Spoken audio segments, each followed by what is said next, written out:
Well, hello, hello, hello, and welcome back to another episode of IET with Mike C. Man, I am so glad to be with you here today. And man, what a day it is that the Lord has made. Amen. I hope that your week has been one that's been full of blessings, full of prosperity. Amen. So look, we're going to talk about some stuff today.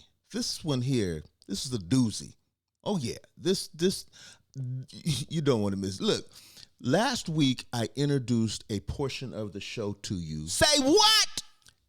That is something happens or is said that makes you just want to scratch your head, and you have no choice but to say what? But today we're going to talk about something that it goes far beyond that. What we're going to talk about today is something that is dangerous if it's not corrected, if it's not called out. And today we're gonna call it out. There is a guy in Las Vegas who does seminars for concealed weapons, for people who are trying to get their concealed weapon. This is the guy right here. And my first response when I first saw the videos that were posted was, he's a racist. That was my initial thought. I don't believe that anymore, but I do believe this. I believe that he is dangerous, and I'm going to explain to you why. And I don't even think he really realizes that he's dangerous, because I'm going to use a word. I'm going to say something right now, and I'm not trying to be derogatory when I use this word relating to him. I'm really not trying to be negative even when I use this word relating to him. What I'm trying to do is be descriptive. And that word is ignorance. He's very ignorant towards what he's doing. Let me give you an example. Let me show you, and let you hear for yourself what this guy is doing. That's not it. Firearm safety is no joke. Stop laughing. The rules are different for races, right? So firearm safety for white people. Always put your beer down before handling your firearm. Always keep your finger out of your nose while shooting. Always wear a wife beater on the range. And always make sure there are no minorities in your backdrop. Do you believe that? And that's not the worst of it. That's not the worst of this guy. Now, check this out. You guys get to laughing too much.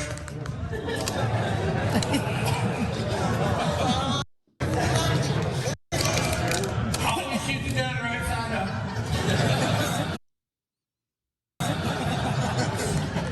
Always lick the chicken grease off your fingers before shooting. Always make sure there's a white person around so you have someone to blame for everything that goes wrong in your life. And always aim for small children to ensure you actually hit another gang member.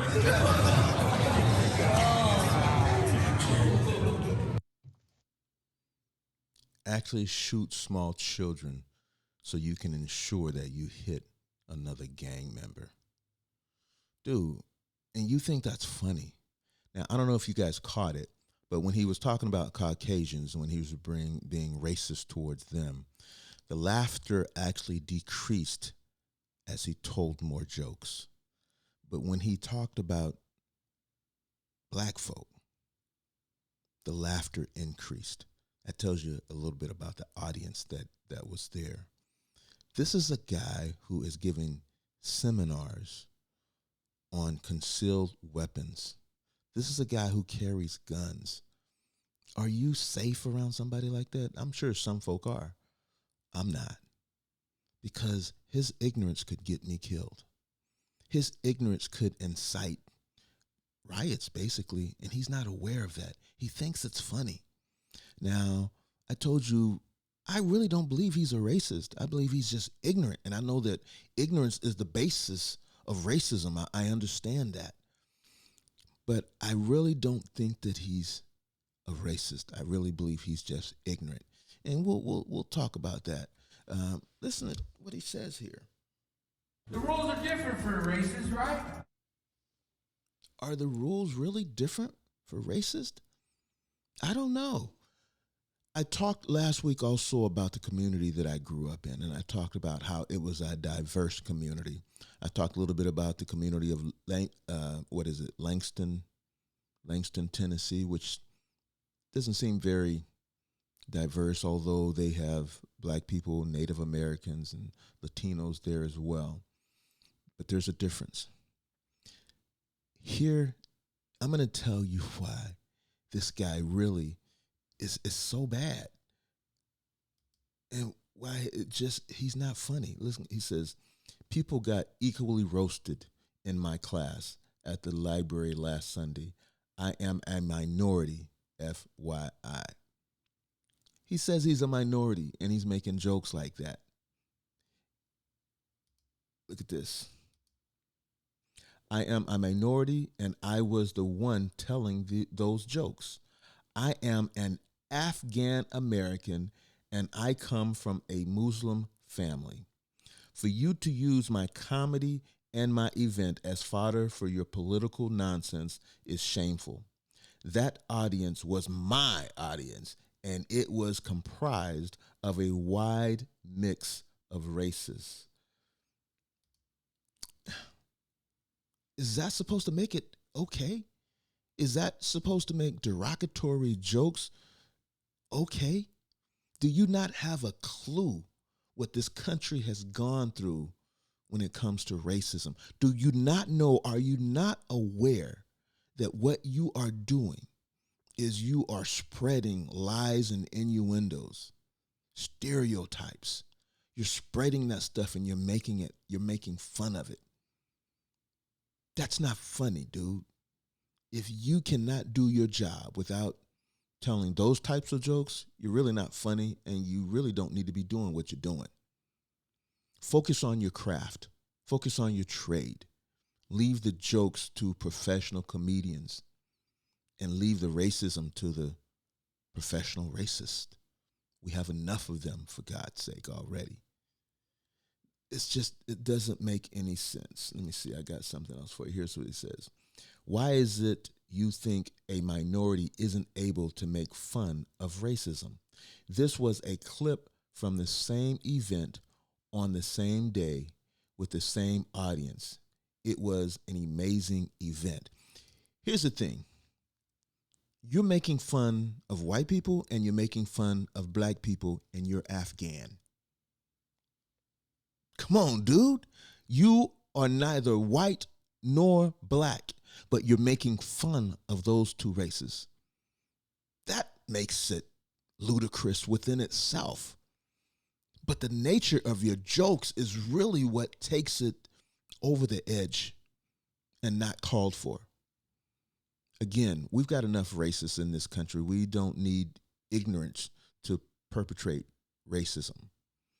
Let's see, I got something else for you here. This is what he said.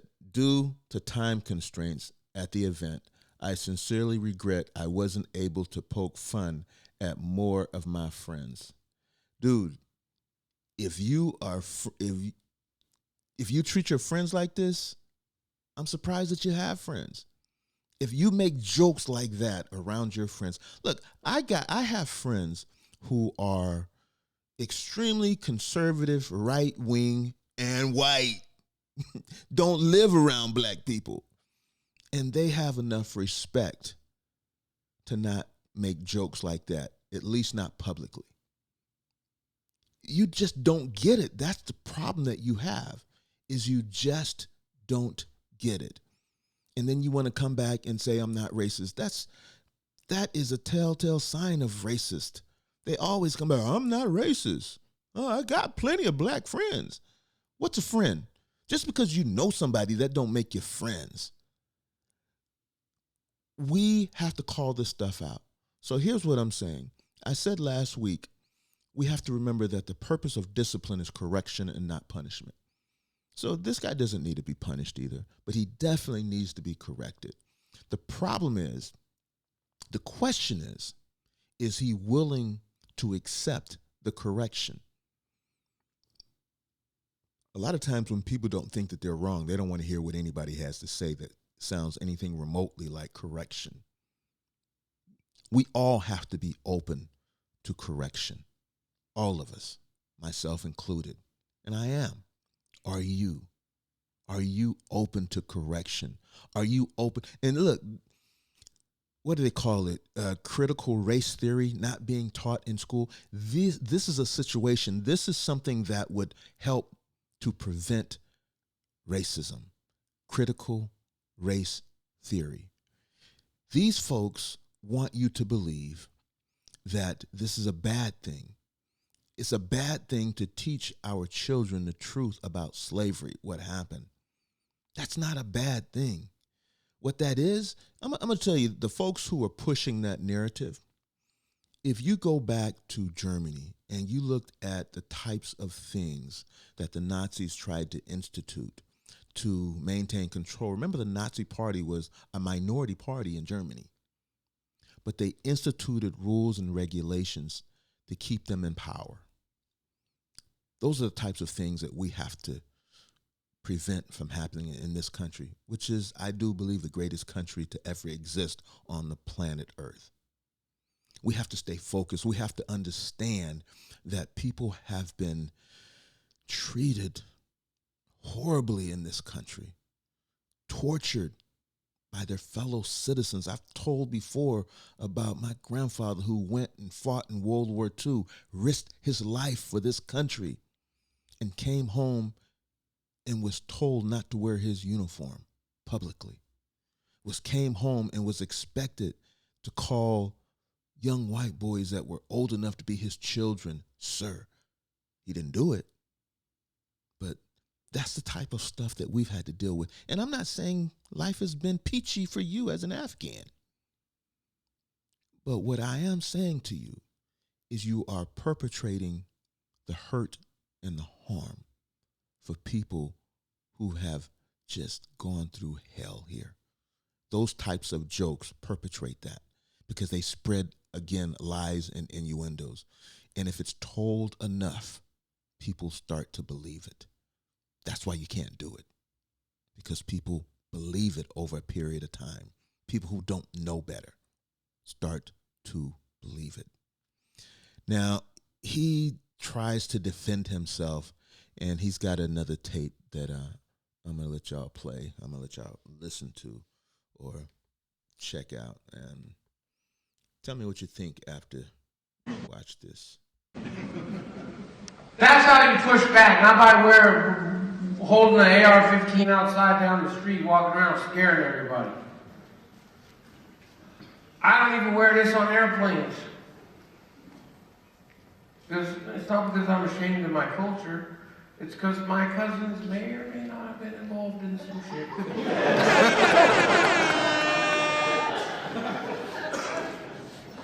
Kind of my fault, you know, that association's been made. So, all right, I'm not going to make anybody nervous on the airplane. But when you get off, I'm putting it right back on. Look, I think racism is funny. Because in order to be a racist, you got to be so ignorant. Because to me, racism is about fear. About, I fear you, so I want to try to control you, because I'm afraid that if you are left to your own devices, you will rise above me and you will be my ruler. Racism is fear. So I laugh because when somebody talks about some racism, I think they reveal themselves in a way that's quite humorous to me. Wow, aren't you?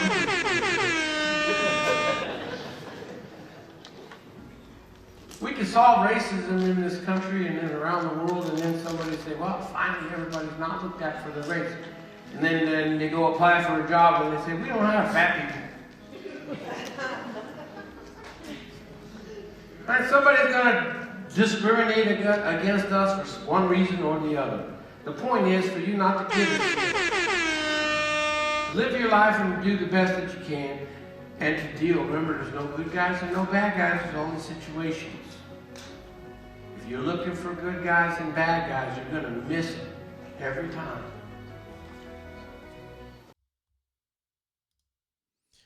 All right. Let me know in the comments what you think about that. He tried to play the soft music and all that kind of stuff. But really what he did is even perpetrate more his ignorance. There's nothing funny about racism. Nothing at all. I can see some funny incidents, but there's nothing funny about people suffering. Nothing whatsoever. I got one more thing for him to say to let you hear. All we can do, and I say this to all my black brothers and sisters who are fighting for social justice occurs at the end of a motherfucking gun. Not that you have to use it, but you have to have it. If there is one right that people in the minority communities, and especially the black community, should be exercising, it's the right to bear arms. Because if somebody's fuck with you and you don't like it, well, you know what? Do something. Nobody's fucking with me. I'm an Afghan. Trust me, I understand about that. My culture got screwed over by Russians, and guess what? They got their asses kicked.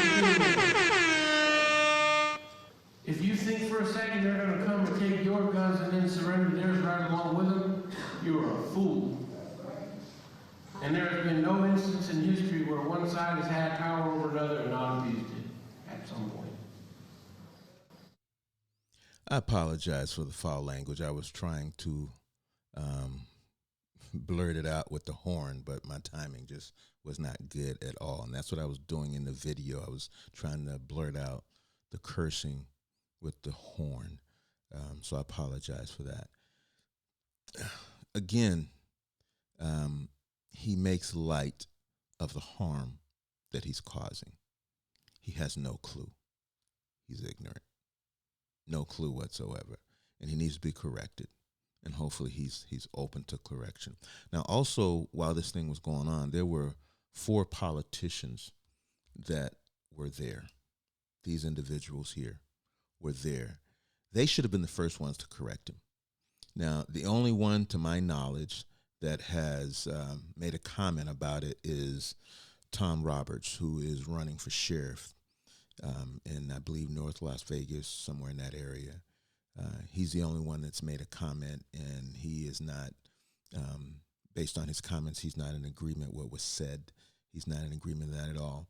Haven't heard anything from the other 3. I would say these are folks that we need to be concerned about too, because your silence makes it appear to be okay. Your silence makes it appear to be okay. And you are an elected official of all people. We can't allow this type of environment to continue. I want to say something else. The war in Ukraine is a travesty, and it's a situation where you have a bully who is trying to take power by force.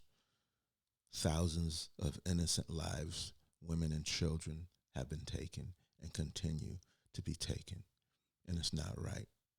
And I think it is the right thing to do to assist the country of Ukraine in defending itself against this bully. But I don't know if you saw all of the reports of the discrimination and racism that took place when the war first started and people were fleeing the country. And of course, I was disappointed to see that somewhere else again. But I'm more so disappointed that our government has not spoken on it. Just like we can't remain silent about this guy and his racist jokes, we can't remain silent as the most powerful country in the world. We can't remain silent as a country of the free and the proud. We can't remain silent as a country of just and fair people when we witness discrimination, racism against another people solely based on their color. I saw a few videos where people were getting on buses and black folk were asked to get off and were told the reason why they're getting off is because they're black. Again, I supporting Ukraine. But what I am disappointed about is that our government has not pointed out the unjust racism that has taken place. The U.S. government should publicly admonish Ukraine for its discriminatory actions during the mass exit from Ukraine of black people. I have no problem with this country assisting them in their defense of their freedoms. None whatsoever. Although, as a black person who is a tax-paying citizen of this country, a country that is providing weapons to that country, I expect our government to at least sit down and point out how unacceptable the practices of racism and discrimination are. That has not happened. And someone may say, if someone has said, well, maybe it's happened behind closed doors. It shouldn't happen behind closed doors. It shouldn't happen behind closed doors. They should let not only us, the citizens who are providing the finances for those weapons, but they should let the rest of the world know that racism is not okay in any situation, in any instance. So, Joe Biden and administration, again, I'm disappointed. I'm disappointed. And what I'm going to say to you, anybody who's watching this, is this kind of stuff that we have to remember when we go to the ballots, when we go and vote. And I wouldn't tell anybody which way to vote. I'm not doing that. I'm just saying the people who are in position of authority need to be held accountable, and that hasn't happened in this country. And it's not just on the Democratic side. It's even more so on the abhorrible Republican side that allows, oh man. Well, look, I'm not going to get too much deeper into that. It's my responsibility to point it out and to let you know what's going on, what's really going on. Makes you just say, that's not it.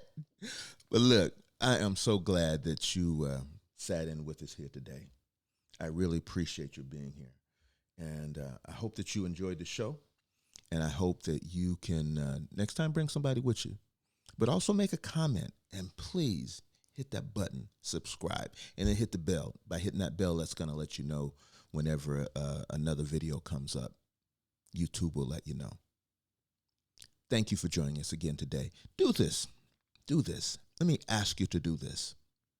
For no reason at all, do something to cause someone else to smile. It could be a family member, husband, wife, a child, grandparent, a neighbor, a co-worker, co-student, a stranger. Do something to cause someone else to smile, and you will have done your part in making the world a greater place today. Until next time, you know what to do. Be easy now.